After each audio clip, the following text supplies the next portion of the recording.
J'espère que tout le monde va bien. On va faire aujourd'hui un test un tout petit peu différent.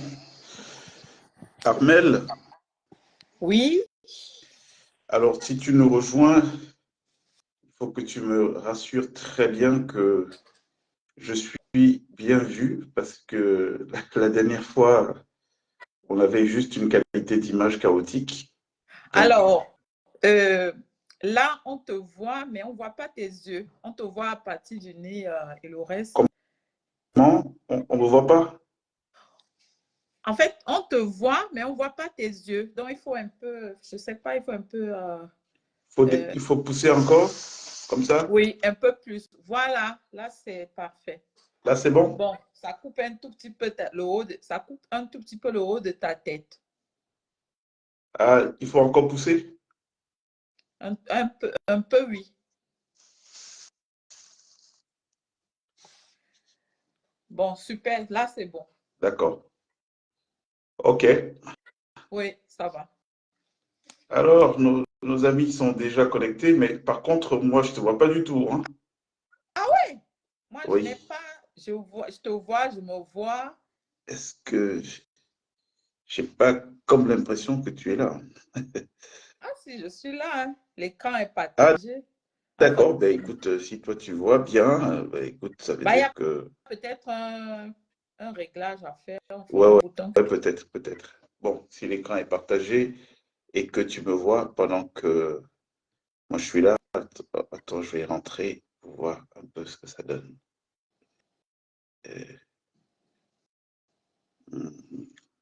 Direct.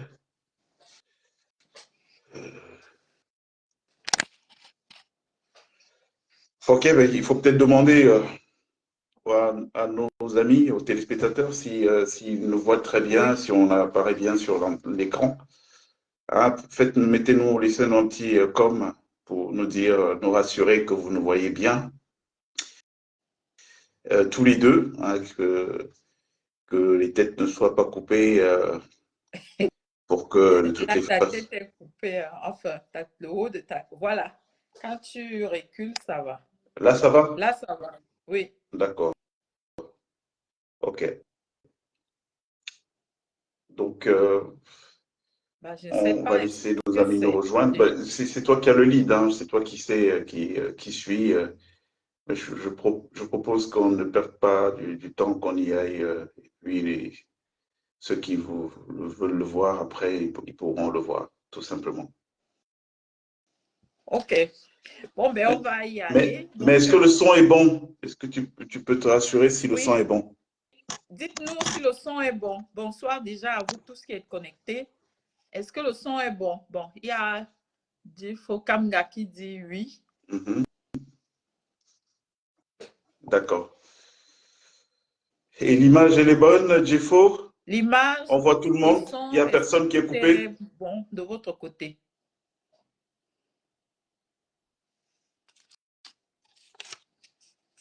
Par Tu ne contre, me vois toujours pas, toi? Non? oui, bonsoir, Franck, Chegel, Patrick. Jacques Ah, ok, Mati. nous Ah, voyons nous tous les vous deux. voyons tous les deux. En fait, c'est toi, Morgane, qui ne me voit Bon, pas. mais c'est pas grave, parce que je ne sais pas pourquoi, mais c'est pas grave, on peut y aller. Donc, OK. hmm, Bon, bonsoir à vous tous, Camerounais et Camerounaises et tous les Africains qui sont connectés là. Donc, on reprend ce soir nos conversations après un long break parce que de temps en temps, il faut garder le silence et laisser les autres parler aussi, écouter les autres. Oui, parce que si tout le monde parle en même temps, ça devient un peu un dialogue de sourds où on ne se comprend pas. Donc, il y a eu un long break, mais là, ce soir, on reprend nos conversations, nos discussions, nos échanges entre compatriotes parce que, il faut le dire, nous sommes tous préoccupés par la situation de notre pays et nous voulons voir les choses changer. Nous espérons vraiment que quelque chose se passera cette année pour le bonheur et la satisfaction de tous les enfants du Cameroun. Donc, le sujet majeur et brûlant de l'actualité en ce début d'année, qui avait même déjà occupé le devant de la scène les mois derniers, c'est la présidentielle.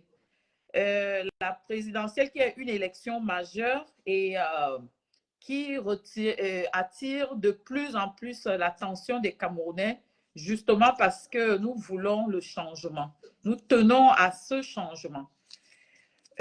Pour entrer un peu dans le vif du sujet, nous avons remarqué qu'il y a beaucoup d'effervescence, beaucoup de fébrilité autour de ce sujet. Et à l'entame de cette discussion, je vais laisser la parole à Morgan Palmer pour qu'il nous fasse un peu un retour d'expérience, lui qui a dirigé un parti politique au Cameroun pendant 5 mois, alors que le leader de ce parti avait été arrêté et incarcéré. Donc, qui nous parle un peu de son vécu de l'intérieur, comment ça fonctionne dans la cuisine interne d'un parti politique au Cameroun, comment est-ce qu'il a vécu cette expérience depuis le début et surtout lorsqu'il a pris les rênes du parti comme dirigeant.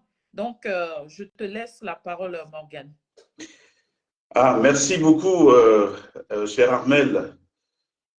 C'est un vrai sujet qui est évoqué parce que la plupart de nos compatriotes qui parlent souvent de la politique au Cameroun, qui se passionnent pour les sujets de militantisme, ils ont, à mon avis, un aperçu souvent très éloigné des réalités. Bon, moi, je suis tombé dedans de manière complètement hasardeuse, hein, je dirais par effraction. Il se trouve que j'étais à Yaoundé au moment où Georges Gilbert Baongla a été arrêté. Et c'est un journaliste, mon jeune frère, pour qui j'ai beaucoup de tendresse, Paul Désibia, qui m'appelle et qui me dit Président, Baongla a été arrêté. Séance tenante, moi j'étais à mon hôtel, donc il me dit et là je suis à la PJ parce que on vient de l'amener à la PJ et ça n'a pas l'air, ça sent pas très bon. Donc aussitôt dit, ouais pardon. Oui, nous t'écoutons, hein, c'est bon, tu peux. Voilà, donc aussitôt dit, j'ai pris la voiture, je suis parti et je l'ai retrouvé à la PJ. Et je lui ai dit, bon, on va aller rencontrer les responsables de la PJ pour demander à voir Baongla, connaissant comment notre pays fonctionne. Donc, on est allé à la PJ et puis on s'est heurté tout de suite à une fin de non-recevoir de policiers qui étaient là, qui ont dit, ouais, il est hors de question. Donc, j'ai dû lever le ton, leur dire, mais est-ce qu'il est placé au secret? C'est un citoyen qui est placé en garde à vue et on a peut-être le droit de le visiter, non? Ou pas. Donc, le ton s'est élevé un tout petit peu. Et pendant qu'on discutait, il y a un monsieur qui m'a touché derrière. Je me suis retourné et puis le monsieur en question m'a dit non, Palmer, calme-toi. Moi, je ne le connaissais pas et j'étais étonné qu'il m'appelle par mon nom. Et puis, il m'a amené de côté et il m'a dit qu'il était commissaire et donc voilà, qu'il ne fallait pas faire de problème. Il allait organiser la rencontre. Donc, il allait demander à Baongla, lui annoncer nos visites et tout de suite, ce dernier a voulu nous rencontrer. Donc, on est allé, bon, pour le soutenir. Je crois que c'est que ce que moi je pensais être une qualité, finalement, devient un défaut. Il ne faut pas être humaniste quand on est sous les latitudes camerounaises. C'est un comportement qu'il faut garder dès qu'on prend l'avion pour le Cameroun. Donc moi, je l'ai fait parce que j'ai vu quelqu'un en difficulté, quelqu'un que je connaissais de longue date. Et voilà. Donc tout de suite, il était très ému de me voir là, à son chevet, pendant qu'il était en difficulté. J'étais avec Paul Désy. Et puis on a échangé et on est devenu en quelque sorte des soutiens parce que les gens n'avaient pas accès à le voir. C'est comme ça qu'une autre fois, il m'a aussitôt proposé de prendre la direction de son parti. Parce qu'il considérait qu'il était victime de quelque chose, d'un abus hein, en tant que leader politique et que ce n'était pas comment dire ça, ce n'était pas l'activiste qui était arrêté, mais c'était plutôt le leader d'un parti. Bon, sauf que moi, je ne connaissais pas son parti et je n'avais pas suivi l'actualité de Baronla depuis une vingtaine d'années. Quand je vous dis que je le connaissais, ça remonte à 25 ans. Donc, je n'ai pas senti beaucoup d'enthousiasme chez le jeune frère avec qui nous étions, mais comme il me le demandait avec insistance de prendre son parti pour essayer de lui donner une substance, bref, pour que il soit su dans le monde entier qu'il était arrêté pour ses opinions, donc un leader politique. Bon, j'ai pas pu dire non, puisqu'il était en détresse. Sauf que quand je prends le parti, en réalité, de parti, il n'y avait qu'une autorisation et c'était tout. Voilà. Le parti n'était pas structuré, il n'y avait rien de probant. Et donc, tout de suite, moi, je me suis mis à travailler comme ça se passe ici, dans nos latitudes, donc structurer le projet, créer de la rationalité hein, qu'on peut retrouver dans un parti, passer au stade de la massification et tout. Donc voilà, j'ai vraiment pris quelque chose qui n'existait que sur papier et pour essayer d'en faire un vrai outil. Et voilà. Donc c'est un peu ça l'histoire de mon entrée au Parti républicain. Il s'est trouvé que par la suite, il a pris de la prison ferme. En tout cas, il était en préventive de manière répétée. Donc en quelque sorte, c'était de la ferme. Et donc, par le hasard des choses, je me suis retrouvé donc à être en quelque sorte son tuteur à la prison de Konengi, où il a été placé en mandat de dépôt, avec l'obligation, je le visitais tous les jours. Donc, je suis resté 5 mois au Cameroun. Tous les 5 mois, j'allais en prison tous les jours pour lui rendre visite, voir que tout se passe bien. Et quand il y avait un problème, le régisseur de la prison me faisait appeler, puisque j'étais en tant que responsable de son parti, son tuteur en prison. Donc, ça m'a permis d'expérimenter de manière très concrète la politique au Cameroun, les manœuvres. Et ça a été la période aussi où il y avait le grand dialogue national du Cameroun. Ça, c'est une autre histoire encore. Ouais. Il me souvient que à l'époque, j'avais demandé au Premier ministre actuel, qui est là toujours, d'introduire dans les thèmes qui devaient être évoqués la question des accords de défense secrets que le Cameroun a signés. Je trouvais qu'en 2019, ça n'avait pas de sens qu'un pays comme le nôtre soit engagé par des accords dont ignorent toutes les populations. Donc j'avais proposé, puisqu'on avait demandé aux responsables, aux leaders de partis politiques, de faire des propositions. Donc moi j'étais vice-président et donc président par intérim du Parti républicain. J'avais proposé qu'il y ait sur la table, en plus de la question du NOZO, mais qu'on pose des vraies questions. Parce que pour moi, la problématique qu'on trouvait au NOZO, qui pour moi est une problématique de redistribution des richesses, est une problématique qu'on pouvait élargir à l'ensemble du territoire national. Quand vous allez à l'est du Cameroun, ces gens-là, ils produisent de la richesse, beaucoup de richesse pour le Cameroun, mais il n'y a rien. Donc moi, j'étais pour qu'il y ait une espèce de péréquation permettant à chaque région du Cameroun de pouvoir profiter de ce fruit qui, jusqu'à l'heure où je vous parle, est partagé par quelques-uns, quelque part dans un coin, dans le secret, et puis le gros de nos concitoyens n'ont rien.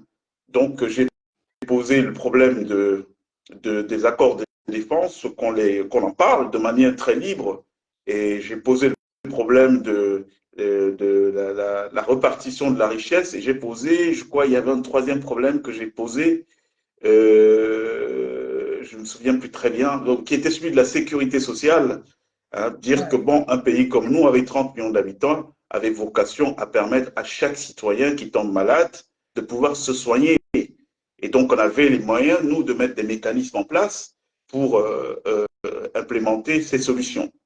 Alors, je me croyais en Europe, toujours est-il que rien que d'avoir proposé ça m'a fait blacklister. Donc, on a blacklisté notre parti. On parlait de grand dialogue national inclusif, dont on n'a pas été, on nous a zappé, quoi. On n'a pas besoin de gens qui viennent amener de la réflexion, voilà. Donc là, j'ai découvert clairement que le jeu politique au Cameroun, c'était complètement articulé autour de la duplicité, du double langage. C'est-à-dire, d'un côté, il y avait toute une campagne disant qu'il fallait que tous les fils du Cameroun s'asseyent sur la table pour parler du problème du nozo. Bon, et de l'autre côté, en réalité, tout était pipé d'avance. Il n'y avait aucune sincérité dans la démarche gouvernementale. Ils voulaient juste calmer un tout petit peu la communauté internationale. Donc voilà, ça c'est quelque chose que j'ai vécu en intérieur comme responsable du parti. Et je dois dire que j'ai découvert aussi à cette époque que les Camerounais, ils connaissent et ils aiment la qualité. Parce que quand je prends le parti, on n'était pas des masses, mais il a suffi qu'on commence à structurer les choses, qu'on commence à organiser des activités, et puis du jour au lendemain, il y a eu un vent d'adhésion bizarre. Et j'avais des gens qui appelaient de partout, l'Angleterre, beaucoup de Camerounais de la diaspora, pour prendre leur carte. Et puis, il y a eu un autre phénomène, c'est qu'en plus de ça, du jour au lendemain, j'ai commencé à voir des gens qui envoyaient des sommes d'argent. C'est 10 000, 1000 livres sterling, 1000 euros, ça venait de partout, du Canada, des États-Unis et tout, des gens qui trouvaient que l'approche que j'avais de la politique était une bonne approche et on a commencé à massifier petit à petit le Parti républicain. Franchement, en 5 mois, le travail qui a été fait, je ne suis pas sûr que beaucoup de gens puissent revendiquer une telle performance. Donc voilà, ça a été très très belle aventure avec les Camerounais qui se sont reconnus dans notre façon de faire de la politique. Sauf que bon, les choses sont finies d'une manière un peu décevante, pour ne pas dire très décevante, parce que nous avons déçu les espoirs de milliers de gens qui avaient commencé à se reconnaître en nous. Donc voilà un tout petit peu pour te permettre de peut-être relancer sur une autre question, un peu la Oui. genèse de l'histoire avec le Parti républicain. Oui, il faut le dire, je ne l'ai pas souligné au départ, Georges Gilbert Baonla, qui est en fait le fondateur de ce parti, il est aussi un homme des médias bien connu pour sa verve sur les plateaux au Cameroun. Ce que je voulais savoir en fait, enfin une question qui me vient de ce retour d'expérience, c'est on comprend qu'en fait, le fonctionnement d'un parti politique, le chemin d'un parti politique au Cameroun n'est pas simple, c'est pas banal. Donc, dans ce paysage-là, qui est en fait un peu comme une nébuleuse, parce qu'il faut dire que c'est très atomisé. Il y a trop de partis politiques au Cameroun. Est-ce qu'il n'y a pas un problème justement par rapport à l'offre? Parce que comme tu as fini par le dire, les Camerounais savent reconnaître la qualité. Ils vont vers un parti politique qui a une véritable offre et qui travaille sérieusement. Est-ce que l'un des problèmes qui s'opposent dans ce paysage politique aujourd'hui, ce n'est pas la qualité de l'offre qui est faite aux Camerounais? Parce que se retrouver au milieu de 300 partis politiques pour un électeur, pour un citoyen lambda, ce n'est pas banal. Oui, mais c'est 300 partis politiques sur le papier, mais en réalité, ne sont opérationnels qu'une petite poignée de partis. Hein. Ça, je peux vous le dire avec certitude. C'était d'ailleurs, c'était assez inhabituel ce que l'on faisait. Il me souvient que j'avais organisé une activité avec les femmes souffrant de handicap à Yaoundé, hein, au quartier Manguier. Donc j'y suis allé. Et puis et après, ça crée des problèmes, hein, parce que je me rappelle, on avait fait un don à ces femmes pour qu'elles puissent acheter des machines. C'est des femmes souffrant de handicap et qui vivaient de la couture. Donc, on avait fait un don de 500 000 ces femmes pour qu'elles puissent acheter des machines et pour dynamiser leur activité. Mais c'est là que j'ai découvert que c'est pas comme vous croyez. Hein, c'est vraiment ces gens, ils sont sur le double discours. À peine on est sorti de là que les dames en question ont été appelées et menacées. Oui, c'est quoi ces gens? Il n'y a pas un autre parti ici en dehors du RDPC. C'est pas possible que vous receviez. Et ils ont eu des problèmes sérieux. ces dames-là, parce que c'était dans une fondation.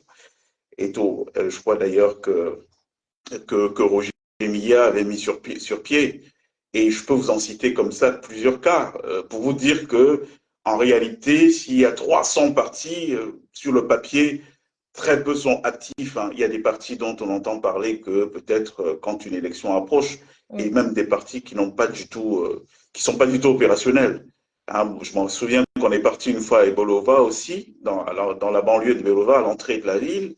J'avais fait une activité là-bas avec les jeunes d'un coin pour les sensibiliser sur le fait qu'il fallait qu'ils s'engagent politiquement, mais qu'ils s'engagent pas pour du plan sardine, mais qu'ils s'engagent pour leurs idées, pour les convictions, parce qu'il y a un héritage commun à laisser aux générations d'après. Mais je vous dis même là-bas, à peine on est parti de là, le jeune qui avait été mon point focal et avec qui on a organisé ça, mais il a reçu un coup de fil, mais ces fameux Ndongo, le ministre de l'enseignement supérieur, donc qui est le patron du RDP, c'est dans le coin, mais ils ont été savonnés. Jamais ici, à Ebolova, on acceptera que voilà, un parti vienne, un autre parti que le RDPC. Donc ça, c'est les choses que nous, on a vécues en interne. Pour dire quoi? Pour dire que en réalité, c'est des partis qui, je ne dirais pas fantoches, parce que ça paraîtra insultant, mais ce pas des partis qui sont opérationnels, donc ils ne posent réellement pas de problème au pouvoir central de Yaoundé. Ce que j'ai aussi appris de cet épisode, c'est que tout ce que vous voyez exister au Cameroun, avec la bienveillance du pouvoir de Yaoundé, la plupart du temps, il y a toujours des deals souterrains. Parce que le combat qui nous a été livré, alors qu'on était comme nouveau parti qui se battait pour créer de la visibilité autour de son travail et agréger davantage de militants, j'ai vu le combat qui nous a été mené pour nous nier toute existence et tout. Donc, et puis on a compris que bon, voilà, si vous n'êtes pas sous contrôle, si vous n'êtes pas dans tel secte ou dans quoi au Cameroun, vous pouvez pas, vous pouvez pas. Faut oublier, il y a beaucoup de gens qui jouent avec les Camerounais, mais moi je ne vais pas lancer la pierre aux gens. C'est ça quand vous vivez au Cameroun. Vous n'avez peut-être pas souvent beaucoup de choix que de dealer, de pactiser avec le parti si vous voulez avoir droit au chapitre ou si vous voulez tout simplement avoir le droit de vivre. D'accord. Bon, ben, on comprend que pour beaucoup de ces partis, c'est un peu des coquilles vides, je ne sais pas, enfin, parce qu'ils n'ont pas un véritable projet et que les partis qui sont vraiment structurés et qui essayent de proposer quelque chose sont l'objet d'intimidation, de menaces, et parce que on estime que le Cameroun est la chasse gardée du parti État qui est en place. Bon, j'aimerais dire à tous nos compatriotes qui sont là que vous pouvez poser des questions. Et pour cela, Morgane, il y a notre compatriote Dikoum Victor qui a posé des questions un peu, comment dire, qui te pose des questions personnelles. Ah ben, il n'y a pas de problème. Il dit, Qu'est-ce qu'il veut savoir, Victor? Toutes les questions sont les bienvenues. Hein. Moi, je n'ai pas de oui, tabou. Je suis, comme vous me il a posé voyez. en anglais. Il dit, you can support Putin and be against Biya in Cameroon. Ah, pourquoi j'ai été dans le mouvement des jeunes Oui, de et Guilla? là, ça c'est la deuxième question. Mais la première question, il dit, enfin, c'est une affirmation de sa part, que vous ne pouvez pas soutenir Poutine et être contre Biya au Cameroun. D'accord. Bon, allez, je vais déjà répondre à la deuxième question. Pourquoi j'ai été À la membre de presbyte. la jeunesse présidentielle? Bon, allez, ça remonte à 1996. Donc, c'est en 1996, mon cher frère Victor, que nous avons sorti des fonds baptismaux, ce qu'on appelait la presby, la jeunesse du président Biya. Et nous avons créé ça pourquoi? Parce qu'il y avait un fameux livre à l'époque qui s'appelait Pour le libéralisme communautaire. Oui. C'est un très beau livre, programme, hein, avec une vraie vision de société, qui était de voir un Cameroun avec le miel pour tous, construit sur des idéaux de justice, de mérite républicain et tout. Je vous conseille d'ailleurs, si vous avez du temps, un jour de jeter un coup d'œil sur ce livre. Donc nous, ça nous a séduits. On était des jeunes intellectuels en pleine formation intellectuels. Donc, nous, on était intéressés de voir qu'une telle vision pouvait contribuer à notre niveau à la structurer. Alors, on crée ce mouvement donc en 1996. Il a été légalisé en fou. Et nous, on n'était pas des laudateurs du président Biya. C'est parce que si on avait voulu être des laudateurs, on aurait tout simplement rejoint le JRDPC, qui est la jeunesse du parti au pouvoir. Mais on était des admirateurs pour le libéralisme communautaire, qui était un projet de société séduisant pour tous.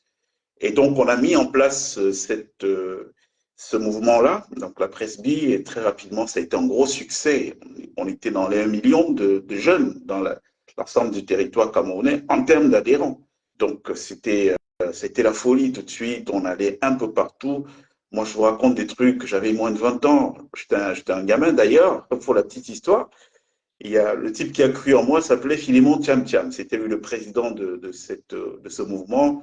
Donc moi, je n'ai pas connu l'étape militant. Je suis entré directement. Il m'a coopté tout de suite pour que je sois membre du bureau national et directeur de la communication, ensuite du marketing de ce mouvement. Donc très, très, très jeune, je me suis retrouvé dans les sphères décisionnaires où on prenait les grandes décisions sur le Cameroun.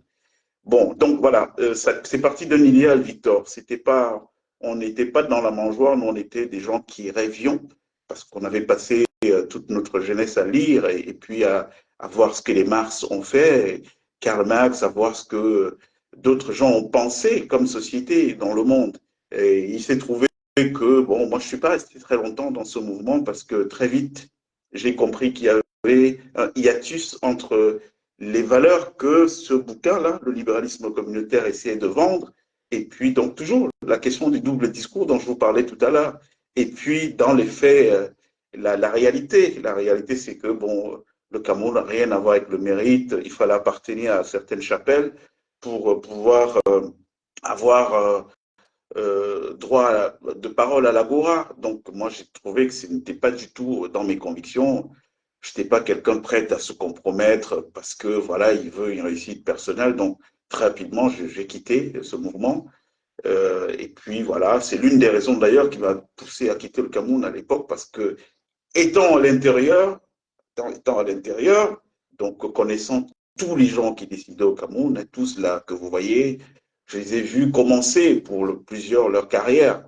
Donc, étant dedans, j'ai vu ce qui se passait, j'ai compris que ce n'était pas du tout l'idéal de société que je recherchais. Et donc, je suis parti de là et j'ai compris que, bon, le Cameroun n'avait pas d'avenir. Donc, je suis parti du Cameroun aussi. C'est un peu ça. Donc, je suis rentré par conviction, parce qu'il y avait un beau bouquin qui était inspirant. Mais je suis sorti après avoir été désillusionné, après avoir compris que, bon, voilà, il y avait ce qu'on disait et puis ce qui se faisait en réalité. D'accord. Donc, j'aimerais souligner aussi par rapport à ce livre pour le libéralisme communautaire, en fait, ceux qui ont mené des recherches, ceux qui ont été vérifiés à la source et tout, le livre, en fait, a été écrit par François Sengako. C'est pas Paul Biya qui a écrit le livre.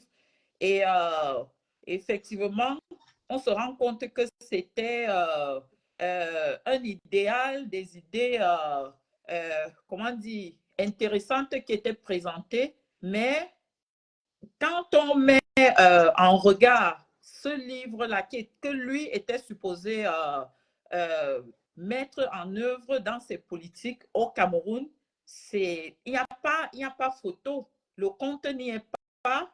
On a vendu quelque chose, en fait, juste pour amuser la galerie ou alors se rendre intéressant auprès du public camerounais. Mais sur le plan pratique, non, on ne voit rien.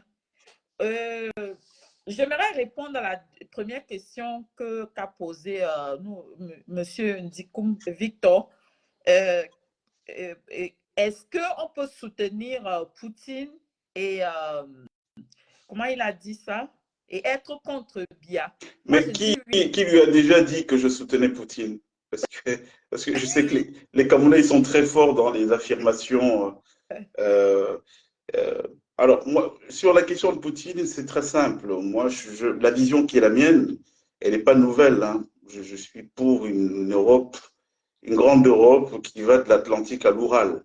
Donc, la question n'est pas Poutine, peu importe qui il est. Je pense que la Russie est au cœur de l'Europe. Vous savez, la capitale de la Russie, Moscou, c'est 12 millions d'habitants. C'est la capitale la plus peuplée d'Europe. Et donc, je ne vois pas l'Europe se construire de manière sérieuse sans la Russie. Donc, ça, c'est déjà la vision qui est la mienne. Bon, de deux, il ne faut pas trop écouter ce qui se dit dans les médias. Je crois que l'avantage que vous avez avec un type comme moi, c'est que la plupart des sujets que vous m'entendrez évoquer, c'est des sujets que j'ai touchés du doigt. Donc, la plupart du temps, je ne donne pas une opinion, je suis sur des faits. Quand vous allez en Russie, même à l'heure qu'il est, j'y étais il y a 3 semaines encore, quand vous allez en Russie, le premier employeur privé en Russie, c'est la France. Le premier employeur privé en Russie, c'est la France. 160 000 emplois. Est-ce que quand vous écoutez tout ce qui se dit dans les médias en France, vous pouvez imaginer qu'il y a ce niveau de proximité? Quand vous descendez dans n'importe quel aéroport de Moscou et que vous roulez, vous voyez la France partout. Auchan, tout ce que vous connaissez comme grande enseigne sont là-bas. Alors, est-ce que c'est en adéquation avec le discours commun de diabolisation? Oh non, c'est pas bon, ou c'est bon. Donc, il faut connaître les réalités. Il y a ce qu'on dit dans les médias parce que ça arrange les gens, c'est de convenance, mais il y a les réalités. Donc voilà, moi je ne suis pas pour le culte de l'adoration des idoles. C'est pas tout mon truc, mais après, je trouve que le président Poutine est quelqu'un qui a redoré le blason de son pays. Il faut toujours se rappeler où était la Russie quand ce monsieur est arrivé aux affaires.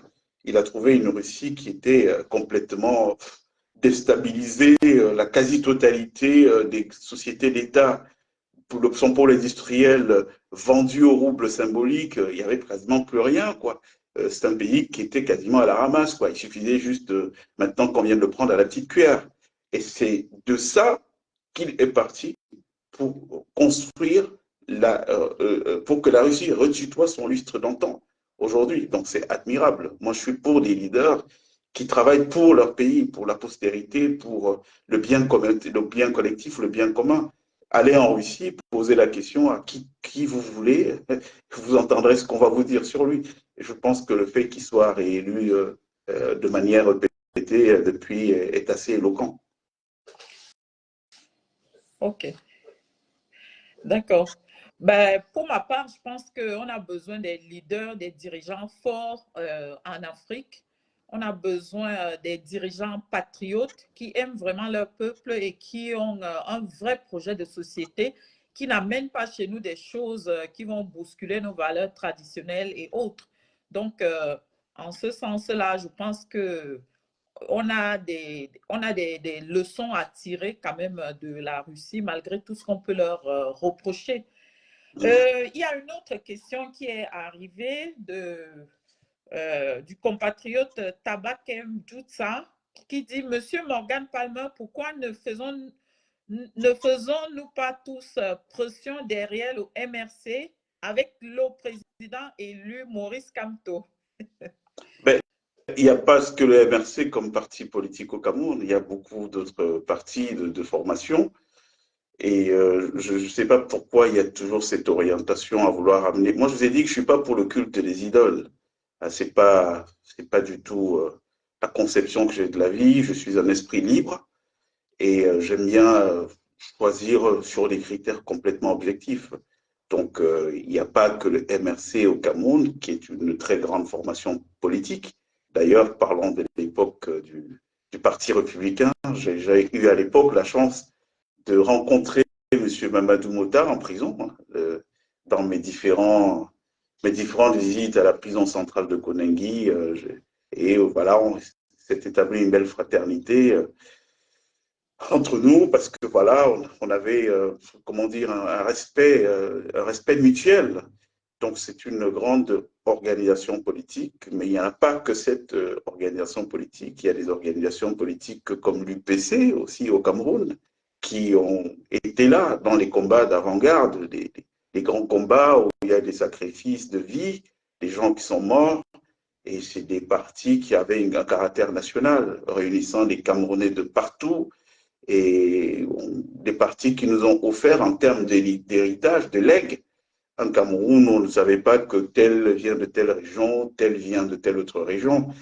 Donc, je pense qu'aujourd'hui, en termes de légitimité, si il faut revendiquer une légitimité, il y a d'autres formations politiques aussi au Cameroun qui ont des choses à dire. Donc, j'ai bien compris que c'est peut-être un militant de son parti qui essaie de faire son marché et tout. Il en a le droit, hein, vous avez le droit, monsieur Takem. Sauf que, voilà, moi, ma vision des choses, c'est que aujourd'hui, ce qui arrive au Cameroun nécessite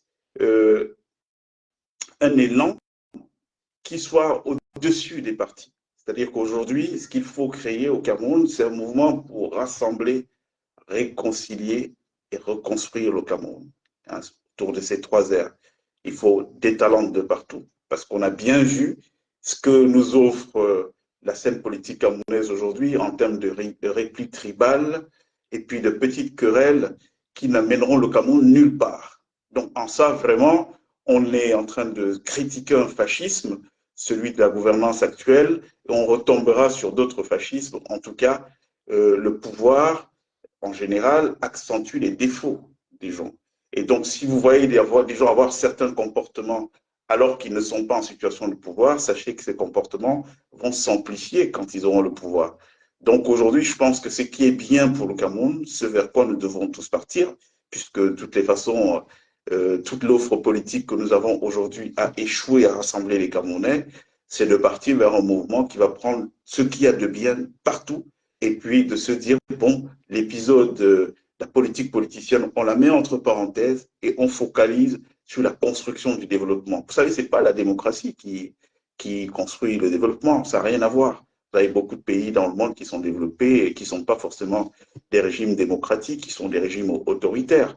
Aujourd'hui, de quoi avons-nous besoin? Ce dont nous avons besoin, c'est que sur 30 millions de Camerounais, qu'on n'ait plus seulement 1,1 million qui ont un salaire toutes les fins de mois. Vous vous rendez compte? C'est un vrai scandale.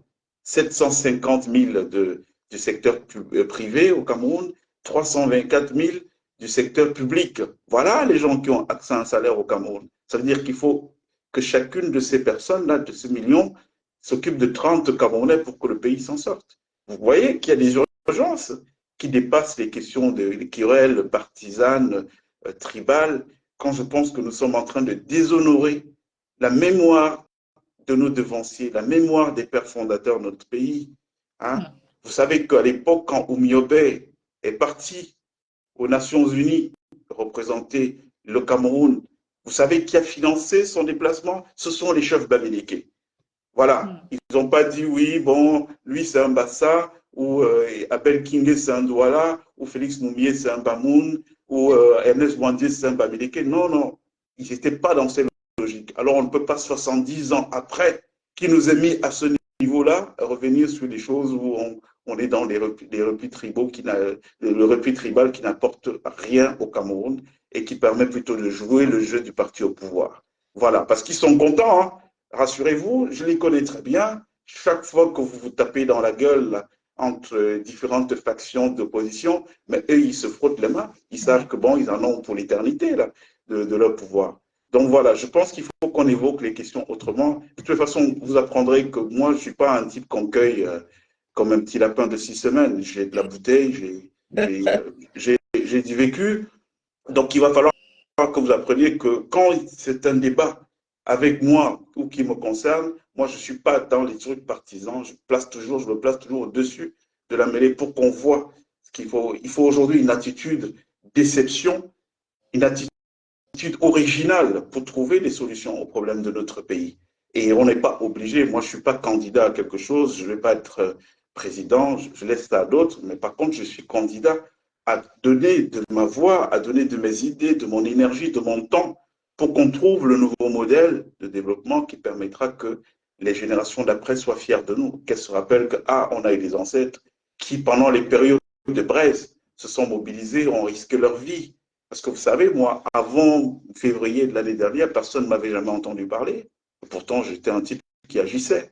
Le jour où je suis sorti de l'ombre où j'étais, le manque à gagner était énorme. Et les clients que je perdais et les partenaires, parce que le métier que je fais quelque part nécessite de la discrétion. Mais je savais que ça fait partie du sacrifice, qu'il faut être prêt à payer. Des jours, je suis sorti de l'ombre, je me suis mis en danger. J'ai eu des snipers qui peuvent me liquider à tout bout de champ, mais ça fait partie du combat. Ouais. Il faut être capable de payer de sa personne, d'abord de donner des sacrifices personnels avant d'en demander à d'autres personnes. Voilà. Donc, moi, c'est la trajectoire qui est un tout petit peu la mienne, mon cher frère Tabaken. Exactement. Donc, la question centrale, en fait, de cette discussion, et la question qui a été annoncée pour ce live, c'était la pertinence, l'utilité même de la présidentielle. Oui. Parlant de ce sujet, une présidentielle au Cameroun dans les conditions actuelles, nous savons que depuis 2018, rien n'a changé. Le code électoral reste le même. Elecam, au niveau de Elecam, rien n'a changé. On a vu même ce qui se passe avec l'inscription sur les listes électorales et lesquelles listes ne sont pas publiées. Donc, même ceux qui sont inscrits fraîchement, ils ne savent pas si leurs noms vont figurer sur les listes. On a vu aussi le jeu du Conseil constitutionnel. Donc, pour planter un peu le décor, on a un parti-État qui a tous les moyens, qui mobilise tous les moyens de l'État, les moyens financiers, administratifs, logistiques. Tous les moyens sont entre les mains d'un parti qui, néanmoins, est en compétition contre les autres partis. L'appareil judiciaire est entre les mains du même parti. Bref, ce parti, en fait, mobilise tout. Ce parti a tout entre ses mains.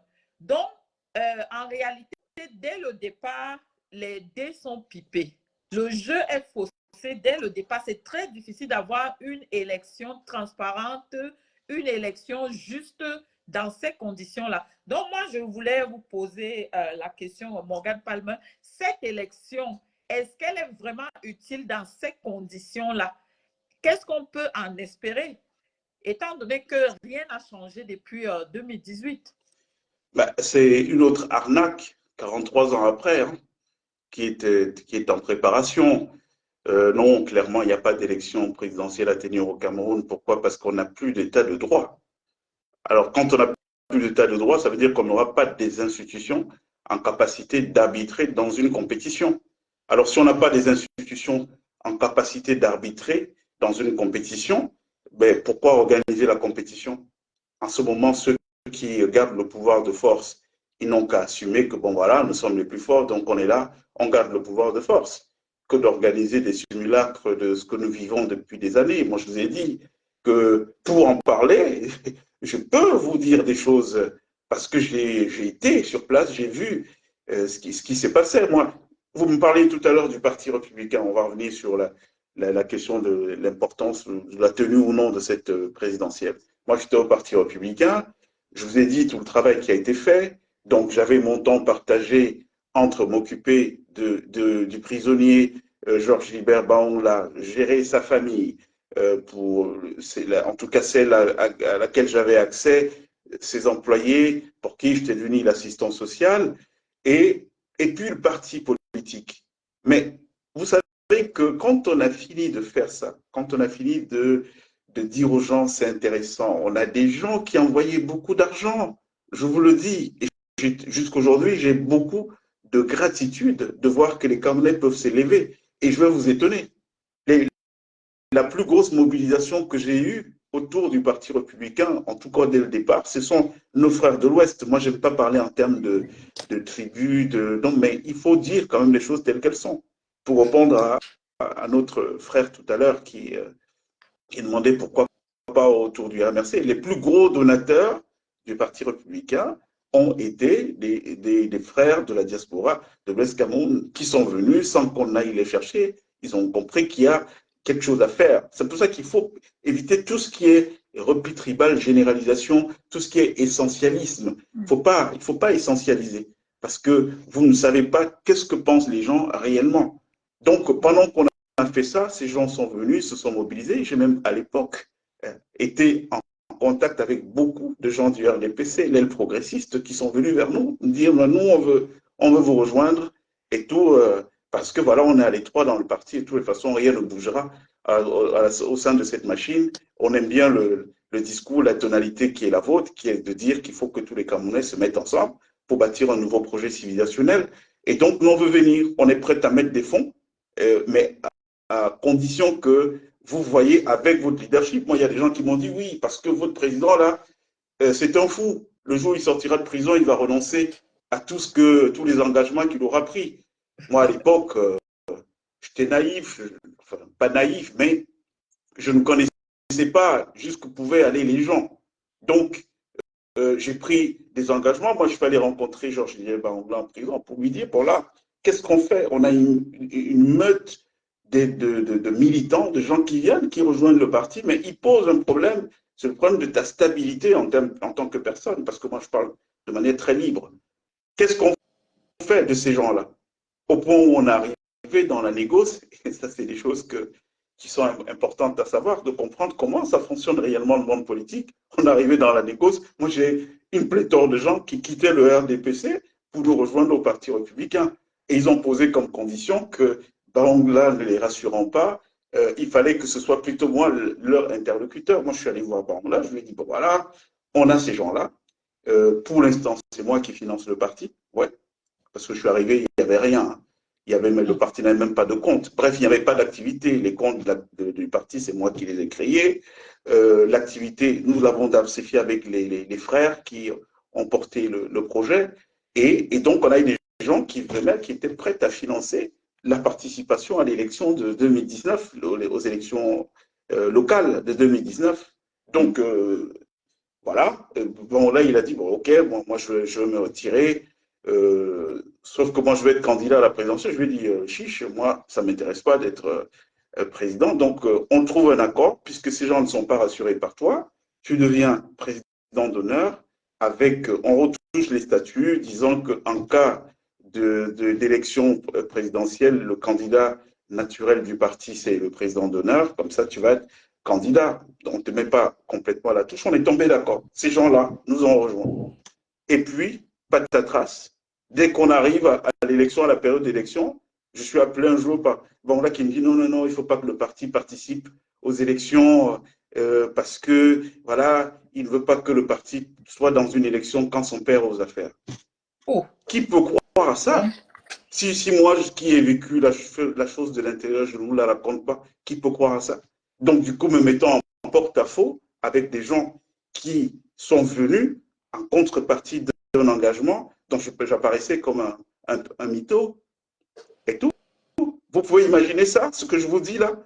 Combien, et ça se passe dans plusieurs partis au Cameroun. Plusieurs partis, donc vous vous demandez, mais pour qui les gens roulent finalement? Hein? Parce que moi, j'étais à des années-lumière de savoir qu'après avoir fait tout le boulot, de dire aux gens, venez, on va aller à la conquête maintenant des terroirs. J'avais même lancé un casting politique à l'époque. L'idée, c'était de faire susciter des vocations politiques dans le peuple, un peu partout. S'il y a des gens bien qui nous correspondent, qu'on mette les moyens derrière eux pour qu'ils aillent à la conquête de leur contrée. Et puis, on nous dit du jour au lendemain, non, non, non, il faut arrêter. Je lui ai dit, mais non, c'est pas possible. Moi, je ne suis pas un roublard. Hein. Je ne suis pas venu en politique parce que je suis un féman. Tu connais très bien la genèse. Tu as donné ta parole. Les gens, on a pris des engagements avec les gens. Et donc, il faut respecter ces engagements. Et donc, l'histoire de notre clash est partie de là. Même comme j'aurais appris tout ce qui a été raconté, vous savez, c'est très camerounais. Salir les autres. C'est ça. Il n'y a pas eu d'autres problèmes avec Georges-Julien Bangla. Du jour au lendemain, donc il n'a pas voulu. Il a renoncé au fait qu'il n'était plus président. Donc je lui ai dit, mais non, le fait que tu ne sois pas président, ce n'est pas moi qui le dis. J'ai trouvé que tu avais fait des statuts. Les statuts disaient qu'au bout de 45 jours d'empêchement, tu n'étais plus simplement président. Ça fait 5 mois, moi j'ai laissé parce que ça ne m'intéressait pas. Je vous ai dit, moi j'étais là pour jouer un rôle, j'ai laissé. Donc si tu commences à poser des problèmes et si tu commences maintenant à nous mettre en porte-à-faux avec les militants, en ce moment on va appliquer les statuts. Et je lui ai écrit, ça lettre, je lui ai dit, ben, il faut que tu démissionnes, comme on s'était entendu. Il n'a pas voulu démissionner. Il faut que tu démissionnes. Il n'a pas voulu démissionner. Il faut savoir que dans, dans cette histoire-là, cher Armel, il y a beaucoup, beaucoup de dessous qu'on n'a pas toujours envie d'évoquer par décence, par classe, parce que, bon, voilà, quand vous avez été en responsabilité, en tout cas à ce niveau, vous avez de la retenue républicaine. Mais quand on regarde quand même comment fonctionne notre pays aujourd'hui, il est très facile de jeter l'anathème, de jeter des rumeurs sur les gens, de salir des gens facilement. Moi, je suis bien obligé aujourd'hui de vous dire à vous, hein, vous êtes sympathique et tout, de vous dire la vérité de ce qui s'est passé. Donc, un monsieur comme ça, moi, je arrive, 5 mois, je porte son parti, je m'occupe de lui, oui, parce que je m'occupais de lui. Et je ne vous dis pas les choses que j'ai subies dans cette affaire. Ce type a failli me mettre une évasion sur le dos, parce qu'un matin, il m'appelle, ben oui, il a failli me mettre une évasion sur le dos. Il m'appelle un matin, oui, tu viens me voir, je dis oui. Il a vu le régisseur, il dit au régisseur de la prison qu'il a de l'argent qu'il doit prendre à la banque parce qu'il a des problèmes et tout. Et c'est moi, la personne caution, puisque quand il y avait un problème le concernant en prison, c'est moi qu'on appelait. Donc, moi, je viens, le régisseur accepte de mettre à disposition des gardes pour l'accompagner, sauf qu'au moment où je démarre de chez moi pour aller me rendre là-bas, qu'est-ce qui se passe? Ce qui se passe, c'est que j'ai une panne de voiture. Donc, moi, je ne sais pas ce qui se passe. Je ne sais pas qu'il a déjà monté un projet, un plan d'évasion et tout. Donc, moi, la voiture s'arrête. Le temps de faire venir un mécano, de faire le bilan, on se rend compte qu'il y a une rupture de courant de distribution. Et donc, c'est plus sérieux que ce que j'aurais pu penser. Donc, on se retrouve là. Je suis resté de 9 heures là à veiller avec le garagiste à ce que les choses soient arrangées. Ce n'était pas ma voiture, c'était une voiture de location et tout. Et toutes les 30 minutes, il m'appelle au téléphone. Je lui dis, je t'ai dit que je suis en panne. Donc, j'étais en route pour là-bas. Je ne peux pas laisser cette voiture ici pour venir. Et je ne comprenais pas toutes les 30 minutes le téléphone. Après, ça a été son épouse, sa charmante épouse qui m'appelait tout le temps. Je n'ai pas compris. Et donc, finalement, on filme le départ vers 19h. Et c'est à 19h que je reçois un coup de fil. Sa femme, oui, président, est-ce que vous allez passer ce soir? Parce que je rendais visite à lui en prison, à sa famille, tous les jours. Ah ouais. Et donc, je vais là-bas, et puis c'est sa femme qui me dit, parce que voilà, elle voyait bien comment je prenais son mari de manière fraternelle, comme un frère. Elle me dit, ah, il est en train de craquer. D'ailleurs, je pense que vous êtes quelqu'un de béni, président, parce que ce qu'il avait prévu aujourd'hui, c'était de vous utiliser pour s'évader. Donc, c'était quoi le plan? Je venais avec la voiture, on partait avec les gardes, on arrivait à la banque, et puis il entrait par la porte arrière, il sortait par une porte dérobée où il avait déjà mis tout un dispositif en place pour s'évader. Et donc, comme c'était moi la caution, vous voyez un peu, donc, moi je vous parle de politique, que je suis venu faire de la politique, vous voyez dans quoi on se retrouve. Ouais. Vous voyez dans quoi on se retrouve. Combien de Camerounais savent ça? Moi, il y a 5 ans ou 6 ans plus tôt, quand cette affaire s'est arrêtée, j'ai dit je ne veux pas parler. Je suis resté tranquille dans mon coin, même le jour de ma démission. Plusieurs médias camerounais, Vision 4, Canal 2, ils ont appelé, je leur ai dit non, non, non, je ne veux pas faire de déclaration sur le truc, je suis resté comme ça. Mais un jour, on me rapporte que ce monsieur passe à la télé, on lui demande est-ce que vous connaissez monsieur Palmer? Et il dit qu'il ne me connaît pas. Donc moi, j'étais vice-président, président par intérim de son parti, et il ne me connaît pas. Après tout ce que je viens de vous raconter là. Donc en fait, on vit dans un vrai délire dans notre pays. Hein. J'ai l'habitude de dire que le Cameroun est comme un asile psychiatrique à ciel ouvert. Vous avez des gens qui se pavanent, que vous voyez à gauche, à droite, vous les créditez d'une certaine crédibilité, mais il n'en est rien du tout. Donc voilà dans quoi j'ai failli me retrouver. Ouais. Si n'eût été la main divine qui a créé cette panne pour que je ne rentre pas ce jour dans cet endroit où j'étais attendu avec un guet-apens, je me serais retrouvé, moi, la caution d'un prisonnier qui a fait la malle sans que... Est-ce que quelqu'un aurait accepté que je n'étais pas au courant de cette affaire? Donc voilà les choses qu'on a dû gérer au quotidien. On a dû gérer au quotidien. Donc, et en plus, les gens chez nous ne sont pas reconnaissants. Le matelas sur lequel M. Baoula dormait en prison, c'est moi qui l'ai acheté. Quand il était malade, c'est moi qui ai acheté des médicaments. Chaque jour où j'allais en prison à Konengi, chaque jour où j'allais en prison à Konengi, ça me coûtait, en dehors de ses problèmes à lui, au moins 10 000 francs. Parce que demandez, moi je ne parle pas en l'air, ils sont là, puisqu'on n'était pas à huis clos. Quand vous arrivez, il y a tellement de misère dans cet univers carcéral où les gens sont abandonnés à eux-mêmes et tout. Vous avez des mains qui se tendent de partout. Vous ne pouvez pas ressortir de là sans donner aider ces mains qui se tendent. Ces gens qui vous appellent que parfois vous ne connaissez même pas et tout. Mais c'était ça chaque jour pendant 5 mois. Et donc, après avoir fait tout ça, ce monsieur se lève un jour, il dit qu'il non, il ne me connaît pas. Et en plus, on n'a pas eu de vrai problème. C'est qu'il n'a pas tenu sa parole. Et moi, je te dis que je ne suis pas un féman, donc je ne vais pas donner ma parole à des gens pour changer. Et puis de là part, donc, tout ce que vous pouvez voir. Donc, c'est très complexe, notre pays. Mais il faut connaître ces choses-là, parce que là, on parle d'une élection. Vous venez d'en parler. Oui. Là, j'étais dans un parti qui a vocation à aller aux élections. Et puis, la personne qui fait obstruction à cette démarche, c'est qui? C'est le fondateur du parti. Donc, allez comprendre quelque chose. Oui, justement par rapport à cet aspect-là, moi, je me suis toujours posé des questions parce que la vocation d'un parti politique, c'est la conquête du pouvoir. C'est-à-dire à tous les niveaux, que ce soit aux élections locales et à d'autres élections. J'ai comme l'impression qu'il y a une malédiction qui frappe les partis politiques qui sont le plus en vue au Cameroun. Parce que pour moi, un parti politique qui refuse d'aller aux élections, c'est quand même problématique. Bon. Le pouvoir, il s'arrache à tous les niveaux. Ce n'est pas seulement au niveau de la magistrature suprême. Donc, je ne sais pas. Vous comprenez qu'il y a de la magouille quelque part. C'est pour ça que je dis tout le temps aux Camerounais, faites très attention à tous les gens qui se présentent devant vous pour vous raconter des choses. Faites attention. Le Cameroun, c'est un pays qui est pourri. Il est pourri à tous les niveaux. Mais regardez, quand je vous dis qu'une élection présidentielle au Cameroun aujourd'hui est sans objet, mais tous les leviers sont là. Nous avons ce problème électoral dont vous avez parlé tout à l'heure, qui n'est pas résolu. Vous avez une chambre des comptes qui dépend de la Cour suprême du Cameroun, qui a sorti un rapport qui incrimine plusieurs membres du gouvernement. Au-dessus de la Cour suprême, il n'y a rien. Qu'est-ce qu'on a fait à ces gens? Rien. Vous avez des gens qu'on assassine au Cameroun. Non, mais il y en a qui ont été décorés, plutôt ils ont reçu. Bon, voilà, on les a plutôt décorés. Donc, on est dans l'ensauvagement. Ce n'est plus un état de droit. Alors, à quel titre on organise une élection alors que tous les leviers pour l'organisation de l'élection, donc l'arbitrage et compagnie, sont pipés d'avance? Ça ne sert à rien.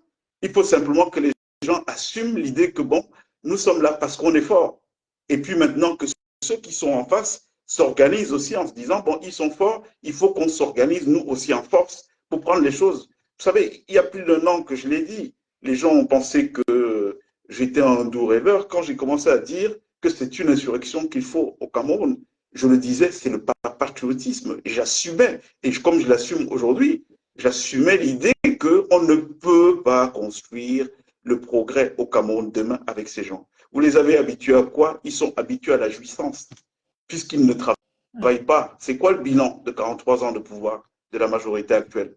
Il n'y a pas de bilan. Donc ces gens-là, chaque élection, ils répètent les mêmes choses et puis il n'y a pas de travail derrière. Ils ne rendent même pas compte. Vous savez que la dernière élection présidentielle, le président de la République, qui est soi-disant élu au suffrage universel, il a fait un seul déplacement. Oui. Il était à Maroua. Oh non, oui. Un seul déplacement. Mais vous voyez le mépris? Ah oui. Vous voyez le mépris? Ça veut dire clairement que, bon, allez, tout ce que vous faites là, ça ne sert à rien. De toute façon, on est là parce qu'on est fort. Donc, moi, ce que je dis, c'est qu'aujourd'hui, il est temps. Donc, la question, elle a été bien posée. Est-ce qu'elle est utile? Non. Elle est sans objet, en réalité, cette élection-là. Si les gens vont vouloir y aller, OK, on ira pour la forme, comme les autres fois, mais déjà, on peut savoir de quoi ça va accoucher. Donc, la Cour suprême prend des décisions qui sont narguées par l'exécutif et tout, ça n'a aucune conséquence. Vous pensez donc qu'avec cette organisation, aller à l'élection, ça sert à quoi? Ça ne sert à rien. Et vous avez des hommes politiques, mais encore une fois, il faut se méfier parce que je vous ai dit comment ça se passe. C'est le royaume des manœuvres et des deals. Vous ne savez pas qui est lié à qui. Moi, je connais un opposant camerounais qui est connu, dont la femme est très amie avec M. Ferdinand Ngongo, qui passe des heures et des heures ensemble, en aparté et tout. Et ce type-là, est-ce que ces militants sont au courant de ce genre de collusion? Je ne suis pas sûr. Bah non. Et ce sont ces gens-là qui tiennent des discours qui induisent les gens en erreur. Moi, je pense qu'aujourd'hui, honnêtement, il y a deux camps. Il y a le camp de ceux qui mangent, des jouisseurs, qui sont repus de nourriture et tout, et pour qui il n'y a pas de changement et sans objet. Donc voilà, le camp de la gouvernance actuelle. Et il y a ceux qui trouvent que, bon, on ne peut pas laisser cette pourriture comme l'héritage aux générations d'après. Et donc, ces deux camps-là doivent s'affronter, mais ils doivent s'affronter à armes égales. Ça veut dire, ne venez pas avec des fleurs, vous allez offrir des pétales d'orchidée à des gens qui vous tirent dessus à la calache. Soyons sérieux quand même.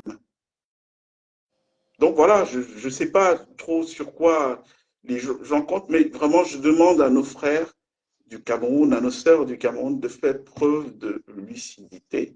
Et aujourd'hui, vous entendez beaucoup de gens qui sont pour le changement. Là, on est à quelques mois de l'élection. Il y a peut-être matière à ce que tous ces gens qui disent la même chose, qui sont d'accord sur le constat, qui sont d'accord sur qu'il faut que ça change, ce qu'on doit faire, il est peut-être temps que tous ces gens s'asseyent déjà ensemble autour de la table et commencent à se parler. Peut-on être pour le changement et puis ne pas être capable de s'asseoir avec X ou Y pour commencer à trouver des solutions, à se dire, bon, voilà comment on voit les choses, voilà, et vous, comment vous voyez, et puis de trouver une médiane à partir de laquelle on va agir. Mais je vous le dis, bon, on verra bien, mais de toute façon, moi, c'est pas ma ligne. Et je le dis depuis longtemps, et ça ne fait pas de moi quelqu'un qui est contre le pays. La vie des hommes est plus courte que la vie des nations. Moi, je suis pro-Cameroun, mais je suis contre cette gouvernance qui est là, qui a pourri le pays depuis 43 ans. Oui, tout à fait. Bah, le vrai problème, c'est que pendant que tout ceci que là se déroule et tout, c'est la population, le peuple camerounais qui est pris en étau, en fait, entre tous ces acteurs, c'est-à-dire une gouvernance médiocre, défaillante qui est là, qui n'a pas pu apporter ne serait-ce que le bien-être ou satisfaire les besoins de base d'une population depuis tant d'années. Et en face, on a les autres acteurs, on a l'opposition, la société civile, et tout se déroule chez eux en rang dispersé. On a plutôt des querelles entre des dirigeants dits de l'opposition. Donc, le peuple camerounais est vraiment pris en sandwich et il va falloir que ça bouge parce qu'on ne peut pas en rester là. On ne peut pas être dans un pays qui a tout, dans un pays qui est immensément doté, qui a toutes les potentialités, mais où les gens manquent de tout. On manque de tout. Et même les nouvelles qui nous parviennent de l'actualité ne nous rassurent guère. Le Tchad, maintenant, qui va faire passer ses marchandises par la Guinée équatoriale, le Cameroun, en fait, je ne sais pas si c'est moi qui le vis ainsi, mais je n'ai pas de bonnes nouvelles qui viennent de mon pays, en fait. Et quand on voit ce qui se passe dans d'autres pays qui commencent à prendre leur liberté, leur indépendance et leur autonomie, ça nous réjouit parce que c'est l'Afrique, mais c'est des sentiments mitigés parce que de l'autre côté, on dit, mais pourquoi chez nous, ça ne bouge pas? Donc, tout à l'heure, quand tu parlais de l'engouement que le Parti républicain avait suscité et la diaspora qui se mobilisait de partout pour venir contribuer à cet effort parce qu'ils croyaient en ce projet. Moi, je pense que la diaspora doit vraiment prendre ses responsabilités de commun accord, de concert avec tous les patriotes qui sont sur place, sur le terrain, pour que ça bouge. On ne peut pas en rester là. Ça a déjà trop duré. Et il faut parler de projet. Il faut parler de projet parce qu'aujourd'hui, il y a une hystérisation du débat public qui fait que les gens ne peuvent plus se parler calmement, sans arriver à l'invective, aux insultes et tout. Il faut parler du projet. C'est quoi le projet que nous pensons pour les générations d'après? Je vous ai dit le ratio tout à l'heure. Les chiffres, ils sont alarmants. Donc, nous avons des jeunes qui ont fait des études, qui ont fini leurs études, qui ont 35 ans, qui habitent toujours chez papa. Ils vont entrer dans la vie active quand? Nous en avons même ceux qui travaillent, les fameux travailleurs pauvres. Ils sont en grande proportion dans les chiffres que je vous ai annoncés aujourd'hui. Ils travaillent, mais ils n'ont même pas les moyens de se louer une maison. Il y a matière à penser des projets. Moi, à l'époque, au Parti républicain, j'avais mis en place quelque chose qu'on appelait de locapro, donc de locataire à propriétaire. C'était un projet pour dire que, bon, il faut faire de chaque jeune Camerounais qui commence dans la vie active le propriétaire de sa maison. Et les solutions n'étaient pas très compliquées. C'était de dire, on a des collectivités territoriales qui ont le foncier, on va les faire venir. On a l'État qui a toute la machine des douanières et fiscalité. On va parler avec l'État. Et puis maintenant, on a des partenaires internationaux qui ont le savoir-faire, l'ingénierie pour faire des gros projets immobiliers, hein, de nouvelles villes, des projets intégrés. Donc, on les fait venir avec un accès privilégié aux fonciers, avec des facilités douanières et fiscales. Eh bien, ils nous sortent des villes où on a des maisons qui coûtent au maximum 12 millions. Avec 12 millions, quelqu'un qui a un salaire même de 150 000 francs, il paye un loyer de 50 000 tous les mois, sauf que ce loyer, ce n'est pas juste un loyer, c'est des traites pour une maison qui lui appartient déjà. Donc, au bout de, je ne sais plus quel calcul on avait fait, mais je crois que c'était au bout de 15 ans ou 12 ans, il avait remboursé. Il avait à payer toute sa maison. Donc, il faut qu'on pense des projets comme ça. On fait quoi de la jeune fille camerounaise de demain? Nous leur faisons des enfants, on les abandonne et elles doivent se taper l'éducation des enfants dans une société aussi violente. Il n'y a pas de sécurité sociale, il n'y a pas d'allocation pour les accompagner et tout. Est-ce qu'on ne met pas en place aujourd'hui, de toute urgence, cette sécurité sociale? Au moins certains de ces aspects, l'assurance maladie, parce qu'on veut se développer. Mais comment on va se développer si on a un peuple qui, malade, ne peut pas avoir accès aux soins, sans démocratiser l'accès aux soins? C'est juste impossible. Est-ce que c'est compliqué à faire ces choses-là? C'est pas compliqué. Vous savez que si on met juste des petits taxes et que les gens sont conscientisés sur l'apport que ces taxes peuvent avoir sur leur vie, mais tout le monde va payer. Moi, je suis pour qu'on utilise comme levier un impôt indirect, comme la TVA. Vous mettez 10 francs de plus sur le prix du pain et compagnie, 10 francs de plus sur le prix du pain va financer la sécurité sociale au Cameroun. Et du coup, quand on a quelqu'un qui est malade, il va se soigner. Pour pouvoir développer tous les projets que nous portons, il faudra des hommes en santé. Donc, la santé doit être quelque chose de prioritaire. Je pense qu'aujourd'hui, toutes les intelligences qu'il y a, et même des profils de leaders, parce que moi j'en vois, je vois des gens qui peuvent porter l'aspiration collective après qu'on ait défini un projet et bien entendu qu'on ait regardé sur leur éthique personnelle. Parce que le tout, c'est pas d'avoir juste des gens talentueux qui ont eu des diplômes et compagnie. Il faut regarder aussi le niveau éthique personnel. Est-ce que c'est des gens qui ont la capacité de pouvoir être humbles, de pouvoir se fondre, de se mettre au service d'un projet au lieu de mettre le projet à leur service? Parce que c'est ce que nous vivons aujourd'hui au Cameroun. Les 43 ans de gouvernance, c'est 43 ans de gouvernance où le Cameroun est au service d'une petite caste de gens, et ce ne sont pas ces gens qui sont au service du Cameroun. Et nous avons le résultat. On voit ce que ça donne. Oui. Donc, il faut... Au jour d'aujourd'hui, on a plusieurs candidats qui sont déclarés donc, pour cette présidentielle. Mais comme tu l'as dit, c'est une question de volonté politique. Il n'y a pas de volonté politique vraiment de changer les choses, de changer le quotidien des citoyens. C'est pour ça qu'on en est là dans ce statu quo, dans cette situation où les Camerounais pataugent et ils croupissent dans la misère, ce qui est complètement surréaliste dans un pays aussi riche que le Cameroun. Donc, et comme on a dit et redit dans d'autres communications, il est impossible au Cameroun de passer d'un régime à un autre. Il va falloir refonder toutes ces institutions.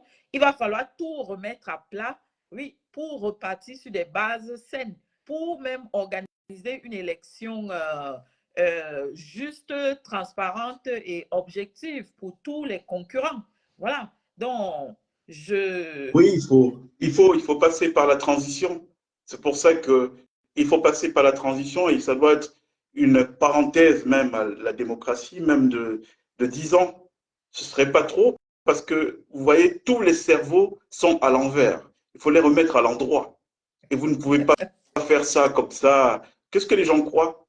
Que le problème, c'est que le vieux ne soit plus là demain et puis le Cameroun va se mettre debout. Mais c'est une grosse naïveté de penser les choses comme ça. Je vous ai dit qu'il y a déjà des automatismes. Vous avez des gens qui sont là, qui avant d'être un jour en gouvernance, n'avaient pas eu de succès avec les femmes. Donc, ils sont accrochés à ces petits plaisirs jouissifs. C'est parce qu'ils sont ministres ou je ne sais pas moi quoi, DG, qui peuvent se commander des femmes, aller en week-end à Dubaï et compagnie. Donc, ces gens-là, ils ont cette façon d'agir, ils ont ça dans leur mindset depuis 43 ans. Ça ne va pas changer dans le claquement des doigts, sans autorité. Il faut des gens forts. Monsieur, quelqu'un me parlait du président Poutine tout à l'heure. C'est ça qu'il faut. Il faut des gens avec ce charisme, cette capacité de mettre tout le monde au pas. Vous pensez que le Rwanda se serait relevé, aurait construit sa résilience après les événements de 94, la fameuse opération turquoise, 1 million de Rwandais restés sous le carreau, il se serait reconstruit en 30 ans s'il n'y avait pas eu cette autorité, un système dirigiste sans concession? Non. Donc, il faut passer par toute personne qui vient dire aujourd'hui que non, il faut juste l'alternance, c'est complètement absurde. C'est pas vrai. C'est pas vrai parce qu'il y a beaucoup de mauvais comportements qui ont été installés chez les gens. C'est devenu des réflexes. Et vous ne pouvez pas changer ça en prenant la Bible pour parler aux gens. Non, il faut être dur. Il faut qu'on soit capable de dire comment on règle le problème de la salubrité au Cameroun. Bon, on arrive au pouvoir, on généralise la vidéosurveillance dans tout le pays. Première chose. Et puis, quand on a généralisé cette vidéosurveillance avec reconnaissance faciale, quand on dit aujourd'hui arrêté municipal ou je ne sais pas moi quoi, personne ne jette une ordi à terre, vous jetez, vous êtes filmé par une caméra qui communique en temps réel qui vous êtes, votre nom, votre adresse, on vient vous prendre devant chez vous, même devant vos enfants, on vous fouette. Oui, mais c'est ce qu'il faut faire. Vous savez, moi, il y a toujours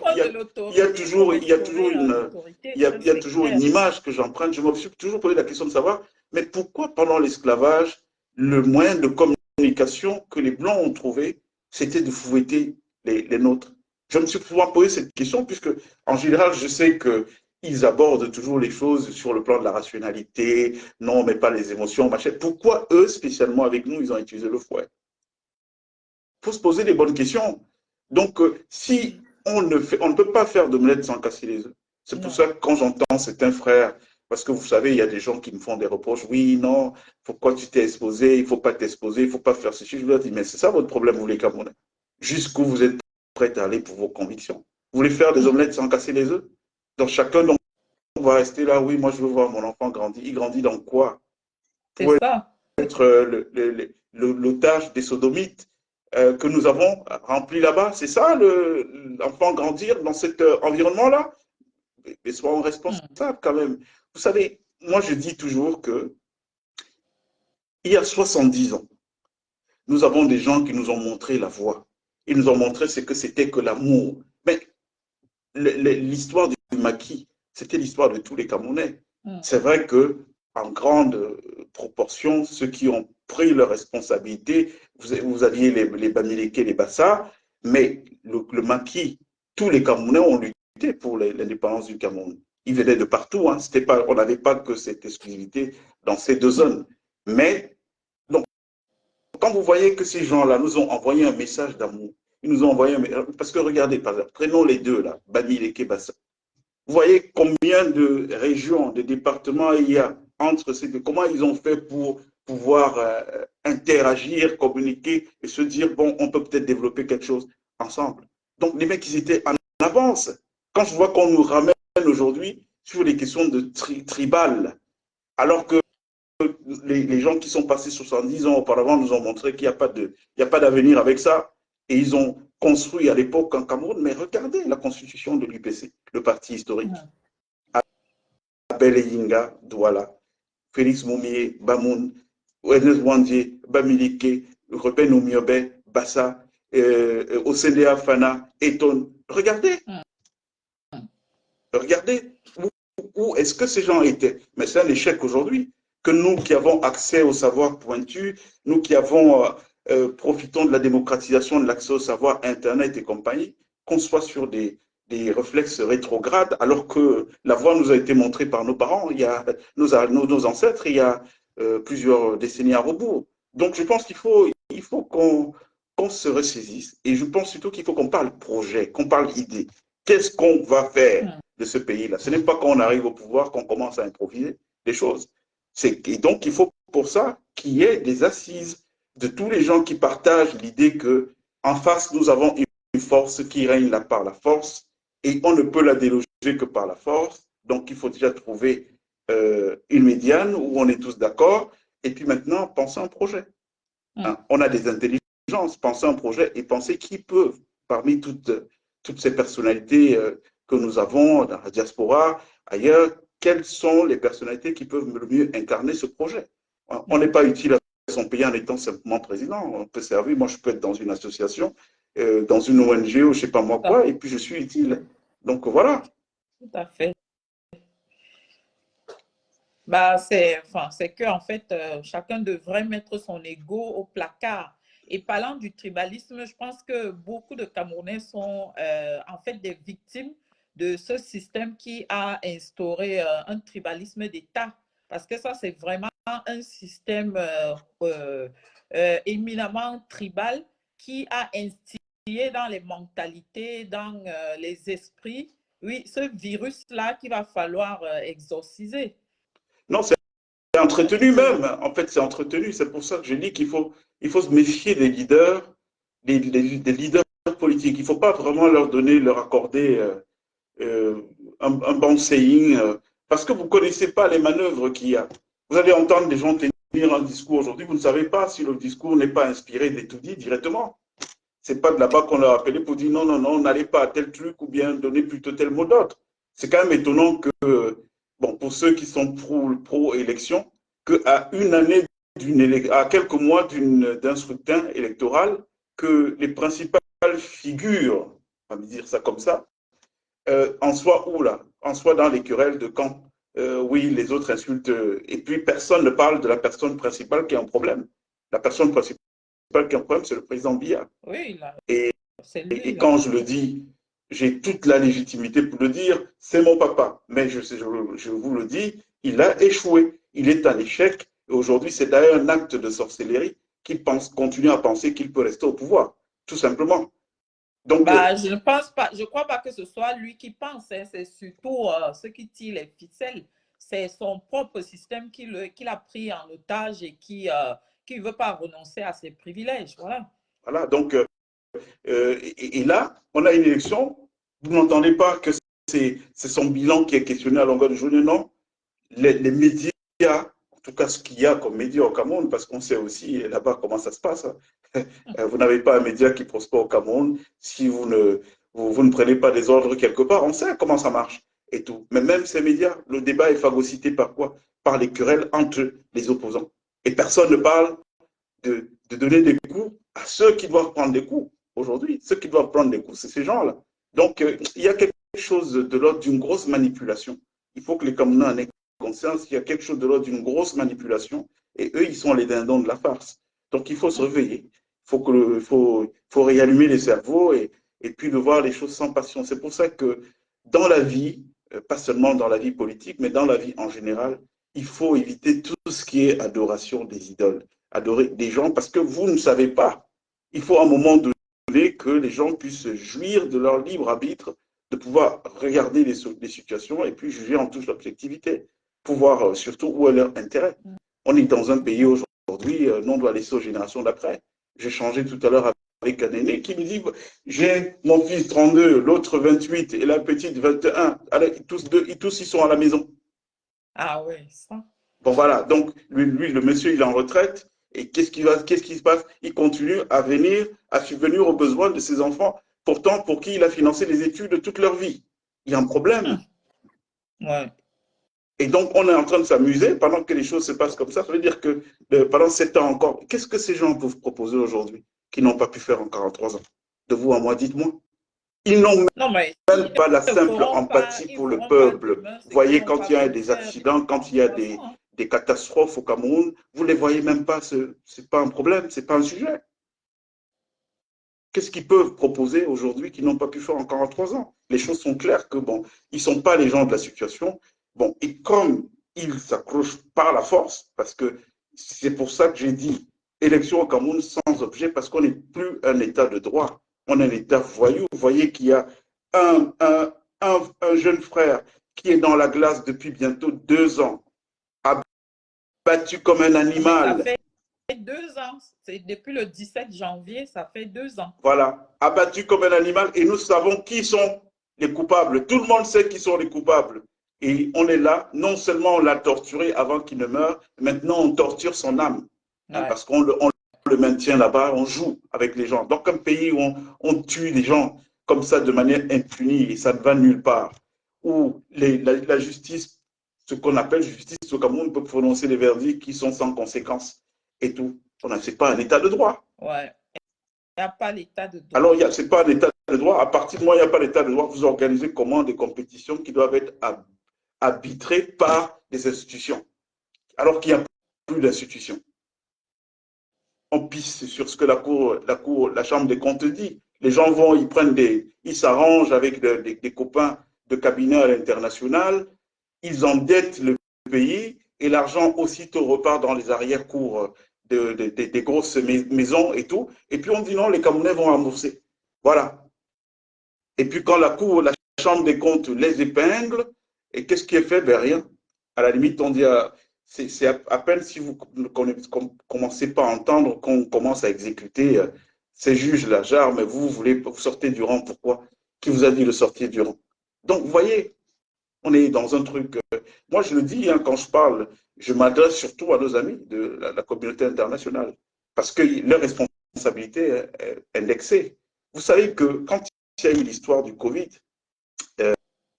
on avait une communauté de 300 Camerounais qui étaient dans la zone, qui était l'épicentre du Covid à Wuhan, en Chine. Ah oui. Ces derniers, ils ont lancé un appel. C'est-à-dire que moi, je suis tombé dessus comme ça par hasard pour demander au gouvernement camerounais d'envoyer un avion les rapatrier. Mais ils ont été purement et simplement snobés par le gouvernement camerounais. Non, mais ils ne le font jamais. Pendant que tous les autres pays envoyaient des avions, eux, ils n'ont rien fait. Quand je vois ça, on s'est saisi de la fin, on a dit non, cette affaire, on ne doit pas laisser ça comme ça. Qui finance la sécurité sociale au Cameroun? Mais ce sont ces gens de la diaspora. Maintenant qu'ils sont en détresse, le minimum qu'on puisse leur rendre en termes de retour d'ascenseur, l'assistance pays, rien. Moi, je viens de faire le tour de plusieurs pays là, en Europe de l'Est. Quand vous arrivez là-bas, vous voyez des jeunes, 19, 20 ans, jeunes Camerounais, ils se retrouvent à aller traverser des rivières à moins 20 degrés parce qu'ils cherchent la route pour entrer au Schengen. Les pieds pourrissent. Des femmes, des jeunes filles meurent avec des bébés dans le ventre parce que dans ce périple-là, elles sont violées et parfois tombent enceintes. Quand j'ai vu ça, j'avais les larmes aux yeux. Je me suis dit, nous sommes en train de faillir. Et s'il y avait un petit doute, s'il y avait un petit relâchement, ça donne la force. Parce qu'on ne peut pas rester tranquille et laisser ces gens-là faire en considérant que oui, on veut les voir, nos enfants. Voilà, c'est ça, ces enfants grandir. Je vous dis, je l'ai vu de mes propres yeux en Biélorussie. Cherchant à traverser la frontière de la Pologne. Je vous dis, ils rentrent dans des... Et en plus, on leur envoie des chiens renifleurs. Ils rentrent dans des rivières par moins 20 degrés. Vous imaginez le froid qu'il fait dans ces zones-là? Qu'est-ce qu'ils veulent? Ils cherchent la vie. Et nous avons échoué à leur proposer un modèle, un rêve. Et donc, pendant qu'on a ça, vous avez des imbéciles qui se permettent de dire qu'ils veulent se maintenir au pouvoir par tous les moyens et tout. Vous vous rendez compte? Et on doit rester tranquille, on doit accepter ça. Non. Moi, personnellement, vous savez, mon grand-père me disait souvent que il y a des chemins que quand on embrasse, il faut être capable d'assumer tout simplement. Est-ce que tu as peur de la mort? Moi, je n'ai pas peur de mourir. Est-ce que tu as peur de la prison? Moi, je n'ai pas peur d'aller en prison. Donc, à partir du moment où j'ai la conviction que la cause que je défends est une cause juste, vraiment, je ne m'attarde pas sur qu'est-ce qui peut arriver. J'en ai rien à foutre de ça. Ah oui. Honnêtement, je vous le dis en toute honnêteté. Il faut voir ce que j'ai vu là-bas à l'est de l'Europe pour comprendre que ces gens-là qui sont à Yaoundé, vraiment, il faudra beaucoup de maîtrise, beaucoup de self-control. Malheureusement, ce sont nos parents. Donc, on ne va pas les tuer, alourdir la facture karmique, même comme ils ont été capables de le faire. Mais il faut, quand vous voyez ça, je vous jure que le premier gars qui vous tombe dessus, là, vous avez envie de le broyer, prendre sa tête, mettre ça sur des rails de train. Parce que ce n'est pas normal.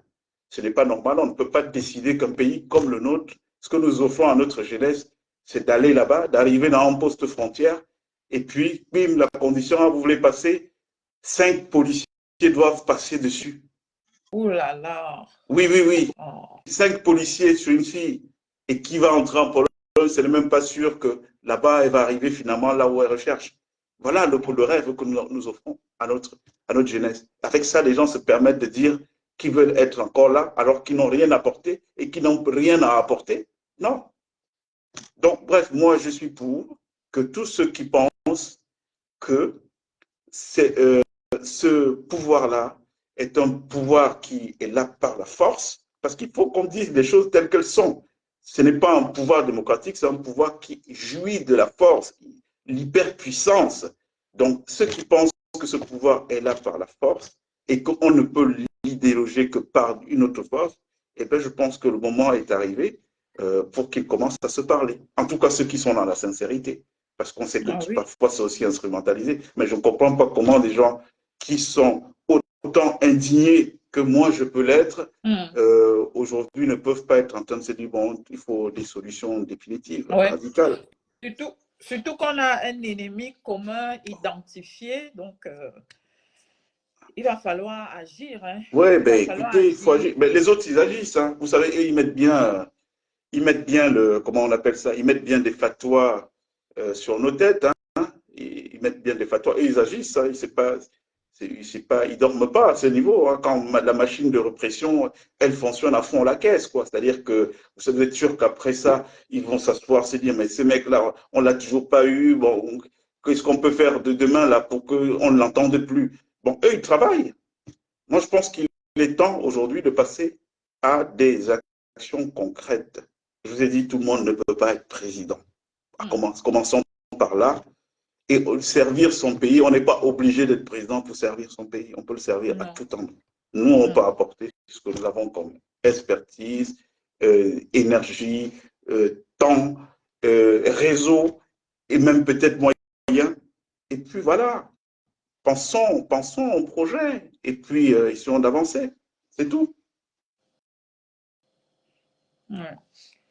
Exactement. Donc, en gros, la question n'est pas de savoir si je vais mourir ou alors aller en prison. La vraie question, c'est de savoir ce que je peux apporter, le sacrifice que je peux faire pour que ça change dans mon pays. Ben oui. Parce que on a besoin de toutes ces forces vives, on a besoin de tous les patriotes, de tous les enfants de la nation camerounaise. On en a vraiment besoin. Il faut fédérer toutes ces énergies pour renverser ce mastodonte qui est là, parce qu'ils ne partiront pas d'eux-mêmes. Ils ne partiront jamais d'eux-mêmes. Oui, bon, mais vous savez, aujourd'hui, on a un contexte. Il y a plusieurs mois, j'ai commencé à dire qu'il fera beau bientôt. Ce n'est pas des simples paroles en l'air. Aujourd'hui, si vous voulez, le fruit est mûr. La seule problématique que nous avons, c'est qu'on ne peut pas être aussi radical qu'on souhaite l'être vis-à-vis de ces gens. C'est-à-dire qu'on ne peut pas organiser tout de suite un bain de sang parce que le bain de sang, c'est toujours nos familles. Le problème du Cameroun, c'est celui-là. C'est qu'en réalité, on est une seule famille. C'est les naïfs qui croient que, voilà, qu'il y a de la division et tout. C'est les mêmes gens. Allez savoir, un tel, il a épousé la fille de qui? Vous allez vous rendre compte que vous êtes de la même famille. Un tel l'autre, vous allez vous rendre compte que le Cameroun, c'est une grande famille. C'est comme ça d'ailleurs qu'ils ont construit, le vieux a construit sa spirale d'égrégore. Hein? On ne peut pas tout dire, mais on sait à quoi tient la longévité de cette affaire. Donc, la problématique aujourd'hui, c'est celle-là. Mais il faut quand même, qu'à un moment donné, qu'on puisse arrêter ça, qu'on puisse s'arrêter. Ça dit 2025 ne va pas passer, on va repartir dans les mêmes. Et le problème qui se pose, c'est que le président Biya, il va dire je me représente, mais on sait, il vient de faire 7 ans au pouvoir. Il n'y a pas eu un seul conseil ministériel en 7 ans. On ne l'a pas entendu. Qu'est-ce qu'il a fait? À peine il a pris ce pouvoir, il a vite signé une délégation de signature permanente, qui n'est pas simplement une délégation de signature, qui est une délégation de pouvoir aussi. Le pouvoir, oui, oui, oui. Parce que voilà, ce monsieur a la possibilité de discriminer les dossiers qui arrivent chez le président. Vous vous rendez compte? Non, on prend un suffrage, on donne à un monsieur, et il remet à quelqu'un qu'on ne connaît pas et qui n'a pas le niveau. Parce que c'est ça la vérité. Quelqu'un qui n'a pas le niveau. La preuve, on a vu comment ils se sont servis, comment ils se servent de ce pouvoir depuis. À faire quoi? À tuer les Camerounais dès que les gens ne sont pas d'accord, hein, dans l'abus, la jouissance des gens sans niveau. Hein. C'est à eux qu'on donne, on remet, on délègue le pouvoir de faire ce qu'ils veulent. Et donc, qu'est-ce qu'ils veulent revenir nous faire, le vieux? Nous refaire le coup de 2019, oui, je suis là et tout, pour refiler le pouvoir à des gens qui tuent des Camerounais. Hein? Et de manière dans l'impunité totale, qui nous ont organisé une mafia en plein... Non, ça ne se passera pas. De toute façon, aujourd'hui, il n'y a pas de schéma. C'est soit on va aller vers un changement radical de ce système, soit le système va vouloir se maintenir et on va aller vers le partitionnement du Cameroun. Moi, je le dis depuis toujours. Moi, vous savez, moi, je n'ai pas de double discours. Ce que je dis en off, c'est ce que je dis en on. On va aller vers le partitionnement du Cameroun. Et donc là, chacun va gérer le bordel dans son... S'il décide de faire le bordel, il va gérer le bordel chez lui. Mais on ne pourra pas continuer à accepter ce qui se passe là. Où des petits copains sont là, ils dictent leurs lois, ils essaient... Non, on ne pourra pas continuer à accepter ça. Voilà. Donc voilà, la messe est dite. Hein.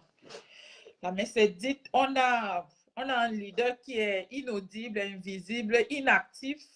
Oui. Alors qu'on a beaucoup de colère. On a des colères de toutes sortes, une tension sociale qui est quand même assez palpable. Et malheureusement, ces gens, je ne sais pas, ils sont amnésiques ou alors ils sont myopes. Ils ne voient rien, ils n'entendent rien. Ils font le truche. Et oui, il va falloir que les Camerounais, la société civile, la diaspora et tous les patriotes qui prennent leurs responsabilités. Il va falloir prendre nos responsabilités. Nous ne pouvons pas continuer à vivre comme ça. Le Cameroun est devenu la risée en Afrique et dans le monde. Et on ne peut pas aller plus bas. On a touché le fond du fond. Oui.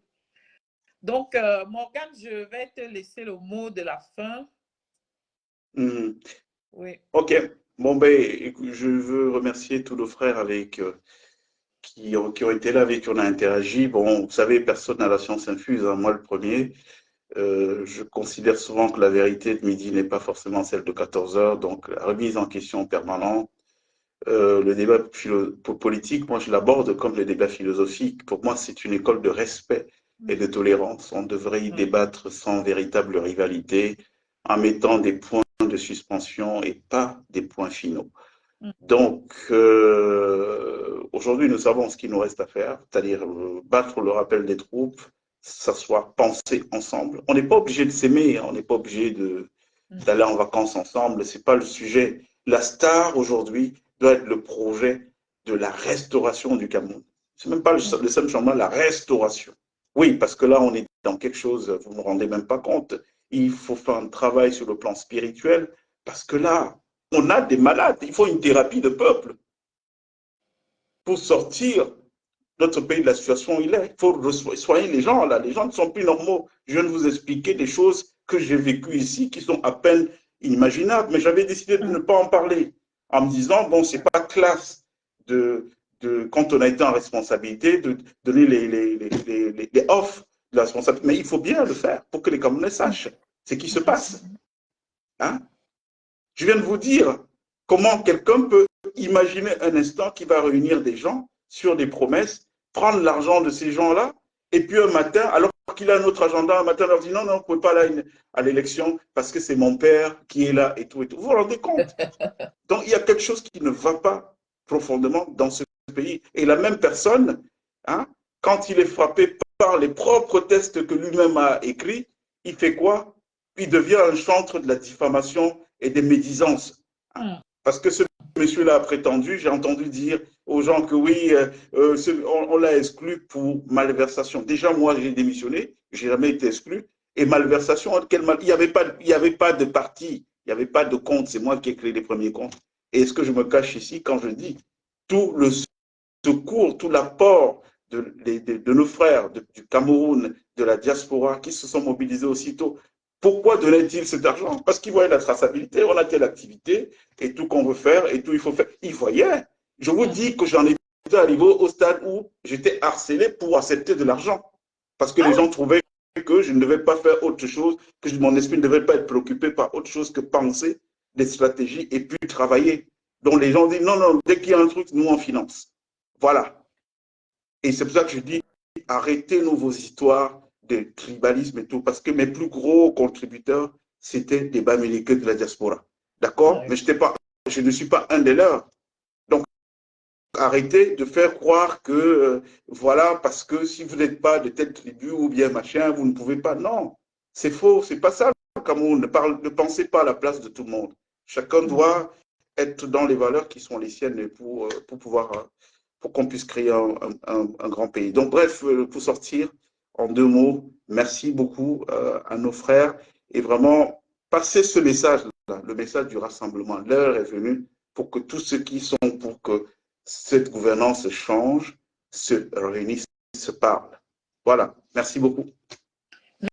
Merci. Bonne soirée. Bonne soirée.